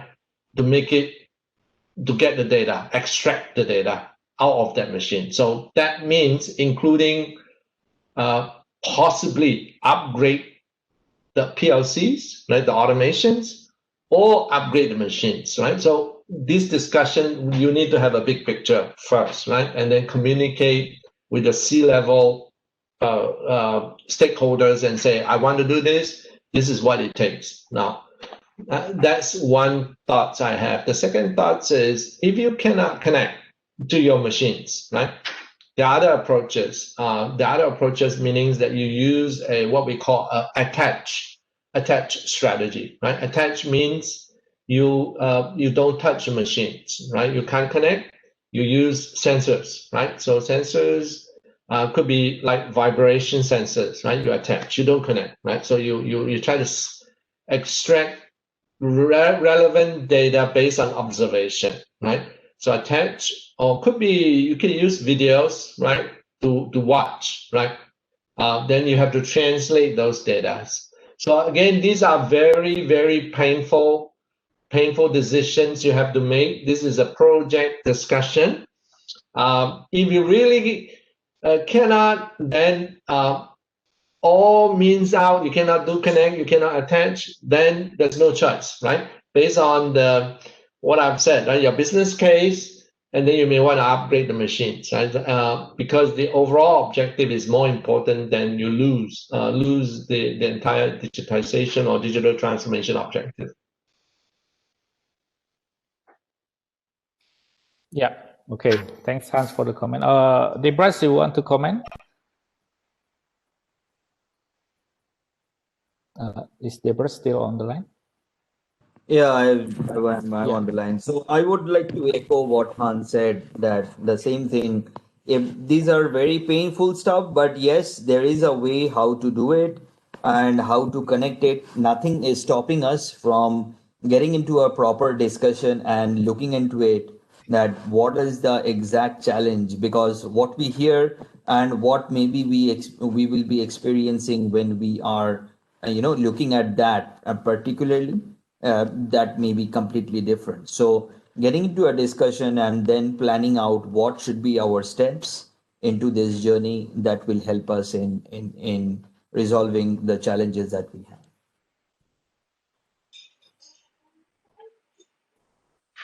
Oke, Pak David, itu ada pertanyaan tambahan tuh Pak dari Pak Budi. Is there any technology that can smell or flavor or fragrance? Ya, spesifik smell. Cukup menarik itu. Ini sensor ya Pak ya, dan sensor there's a lot of type of sensors. One of maybe mendekatin, maybe not exactly smell, is the gas sensor Pak. Jadi sensor gas untuk mendeteksi komposisi gas, komposisi kimia di dalam gas. Itu there's a lot of sensors, and that's why typically like Cisco or Rockwell, we have the partner that specialize on the sensor technology, Pak, because sensor is 1001 macam sensor, and all is different technology for different use case. So I would recommend to talk with MII to explore further what is the best strategy, for your digital transformation objective. Okay, for tobacco, yeah. Iya, pesan rokok, Pak. Yeah. Maybe later we can discuss, Pak, with the MEE team on your requirement, Pak. Oke, Pak Budi, jika memang ada yang lebih lanjut, mungkin bisa menghubungin AM dari MII, mungkin yang biasa sering datang ke kantor siapa, mungkin bisa ceritakan masalahnya apa. Nanti kita akan disesuaikan dengan tim-tim terkait yang sesuai seperti itu. Oke, apakah ada lagi pertanyaan? Jika tidak ada pertanyaan lebih lanjut, mungkin kita akan mulai aja ke sesi terakhir, sesi kuis. Nah, mungkin kuis ini akan dibantu dengan Violen. Sebelumnya saya terima kasihkan dulu untuk Pak Wahyu, Pak David, dengan Pak Hans untuk membantu dalam sesi tanya jawabnya, sama Pak Debraj juga. Thank you for the answer our question. Okay, we'll back to Violen. Violen, mungkin bisa dijelaskan kuisnya seperti apa? Ditunggu sebentar ya Pak. Oke. Intermezzo dulu. Oke. Para Bapak Ibu-Ibu, untuk kuis hari ini kita juga akan memberikan hadiah dalam berupa e-voucher. Hadiah ini akan kita berikan kepada 3 juara termenang teratas, yaitu juara 1, juara 2, juara 3, dengan peserta yang bisa menjawab soal kuis ini dengan cepat dan tepat, itulah yang akan jadi juaranya. Juara pertama akan kita berikan e-voucher berupa senilai 500.000, juara kedua 300.000, dan juara ketiga 200.000. Oke, Violen, bisa kita mulai? Gimana prosedur permainannya? Pak, jadi saya bacain dulu. Peserta yang ikut harus menggunakan format yang tepat, yaitu nama strip, nama perusahaan sesuai tertera di kolom komentar. Kemudian peserta dilarang menggunakan 2 akun yang berbeda. Apabila diketahui melakukan kecurangan, maka akan didiskualifikasi. Peserta juga nanti dilarang untuk mengulang kuisnya ya. Jadi cuma bisa play sekali gitu. Peserta perlu mengisi feedback form untuk memudahkan tim melakukan verifikasi apabila peserta menang dalam kuis ini. Mungkin kuisnya akan kita mulai di 10:53. Untuk yang belum sesuai formatnya, saya remove, bisa join lagi ya. Oke, mungkin tadi ada peserta yang merasa di-kick nih. Nah, mungkin formatnya belum sesuai. Mungkin Bapak bisa kembali login lagi. Soalnya nanti menggunakan formatnya seperti ini. Iya, kalau menang nanti kita diskualifikasi kalau formatnya nggak sesuai. Nah iya, terima kasih Violen, baik sekali Ibu. Terima kasih. Oke, baru 13 peserta yang join. Kita masih menunggu lagi, sekitar 2-3 menit lagi. Mungkin sambil tunggu sebelum mulai kuisnya, Bapak Ibu bisa isi feedback form yang tertera di kolom komentar. Karena nanti kalau isi feedback form, kita akan berikan certificate of attendee untuk para peserta.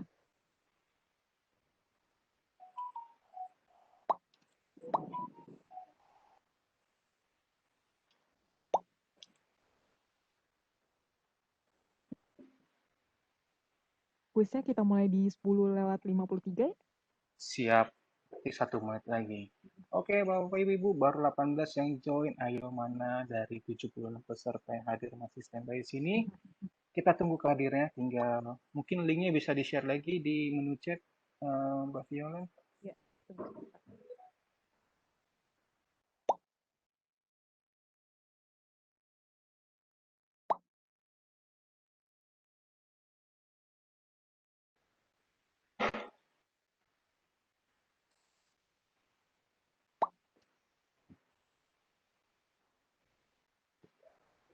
Oke, ya itu di menu chat. Bapak-bapak bisa lihat lagi linknya jika yang tadi masih belum kelihatan. Jangan lupa format namanya, nama perusahaan, spasi minus spasi nama pribadi. Iya. Udah 10:53 Pak, boleh kita mulai kuisnya? 10:03, mungkin 1 menit lagi kayak mas pesertanya masih sedikit nih. Baik. Nanggung. Nah, apa kan ya, 1 menit lagi, biar lebih rame, lebih asik, biar lebih menantang seperti itu. Ya, apakah semua formatnya udah benar? Yuk. Sudah Pak? Oke, mungkin kita Bapak bisa Yunawan, mulai. ada 2 ya? Yang mana nih? Bapak Yunawan? Oh iya. Mungkin saya remove keduanya kali ya. Nanti bisa join lagi. Pak Yuno, dua-duanya udah ke remove Pak, tolong di login lagi. Oke, mungkin kita bisa mulai aja supaya nggak terlambat. Mungkin ada yang mau sholat Jumat juga. Kita mulai aja. Kuisnya saya mulai ya. Silakan. Oke. Silakan selamat Persiapkan. mengerjakan.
Wah, sepertinya sedang salib menyalip. Seru nih kayak nonton balapan ya. Ini kayak kalau zaman dulu di permainan apa ya? CS Manager atau apa gitu yang Football Manager ya. Saya bacakan di urutan pertama ada Bapak Febrianto dari PT ALT, di urutan kedua ada Bapak Budi Hermawan dari Indolo Textile, di urutan ketiga ada Bapak Ramadhani dari PT Bunga. Kuisnya akan saya akhiri di menit ke-57 ya Pak.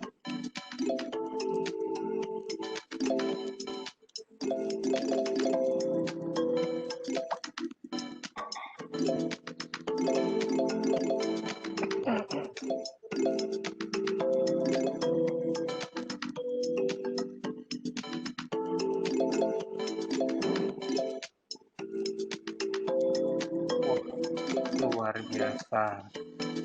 Perfect score.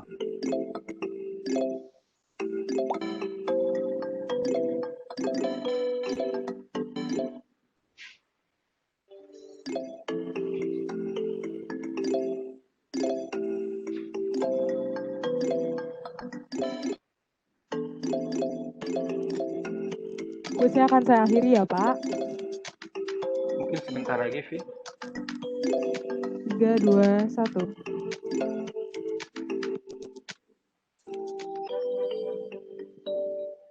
Selamat untuk para pemenang. Yang pertama Bapak Budi Hermawan dari Indolo Textile, yang kedua ada Bapak Febrianto dari PT ALT, dan yang ketiga ada Bapak Ramadhani dari PT Bungalur. Nanti untuk para pemenang kita akan cek lagi apa menggunakan 2 account. Kalau ada melakukan kecurangan, nanti setelah itu akan dihubungi oleh tim MII ya Pak Robi. Siap, nanti pemenangnya akan saya hubungin biasanya di 1-2 hari ke depan karena kita akan cross check dulu. Oke, Mbak Violen, terima kasih untuk Sekian sesi kuisnya. kuisnya. Terima kasih Pak Robi. Terima kasih. Oke, Pak David atau siapa lagi nih? Available. Pak David, apakah masih ada mau memberikan kata sambutan terakhir ini Pak atau penutupan seperti Ya, mana? dari saya terima kasih untuk Bapak Ibu semua waktunya, dan tadi kita udah share Industri 4.0 memang sebuah perjalanan ya, sebuah perjalanan dan kita butuh partner dan ekosistem yang selaras, yang berjalan bersama-sama dengan kita. Dan tadi kita lihat juga teknologinya banyak, dari big data, AI, cloud computing, sampai IoT, Internet of Things, sampai cyber security, sampai ke infrastruktur. Jadi kita benar-benar perlu kolaborasi bersama, karena tidak bisa hanya misalnya sensor saja yang kita connect, tapi datanya tidak bisa kita olah dengan baik, akhirnya tidak tercapai bisnis objektifnya. Atau sebaliknya, datanya kita olah dengan baik, ternyata datanya masuknya dari operator, masih manual, masih pakai tangan, ditulis di Excel, ada human error. Jadi akhirnya juga big data analytics-nya bagus, tapi data masuknya tidak terverifikasi atau tidak reliable, tidak tercapai juga bisnis objektifnya. Jadi benar-benar mesti bottom up dan top down, kita mesti kolaborasi bersama. Mungkin itu dari saya Pak Robi, dan terima kasih untuk waktunya. Saya harapkan Bapak Ibu mendapat manfaat, dan juga setelah ini bisa kontak dengan tim MII maupun tim Cisco dan Siap. Rockwell untuk kita bareng-bareng kita kerja bersama. Terima kasih. Oke, terima kasih Pak David untuk waktunya dan informasi yang tadi diberikan kepada kami. Thank you for Cisco for everything and for presentation for update knowledge for us, and thank you too for Debraj from Rockwell Automation about the information update product from Rockwell Automation that it be useful for us. Dan thank you juga untuk Pak Wahyu untuk sharing sessionnya juga sangat bermanfaat. Nah, mungkin untuk hari ini kita coba akhirin aja pembicaraan kita hari ini. Terima kasih untuk Bapak Ibu telah menyempatkan waktu luangnya, yang mungkin sebentar lagi pada beberapa dari rekan-rekan Soal Jumat juga. Kami ucapkan terima kasih untuk kehadirannya Bapak Ibu dari tim Cisco, tim Rockwell, dan tim MII. Terima kasih untuk kerjasamanya. Sampai jumpa di lain kesempatan. Goodbye. Ya, terima kasih semua. Terima kasih semua. Terima kasih. Thank you for everyone. Thank you. Bye-bye. Oh ya, satu lagi saya ketinggalan. Jangan lupa untuk para peserta mengisi feedback form, karena pengisi feedback form akan mendapatkan sertifikat dari MII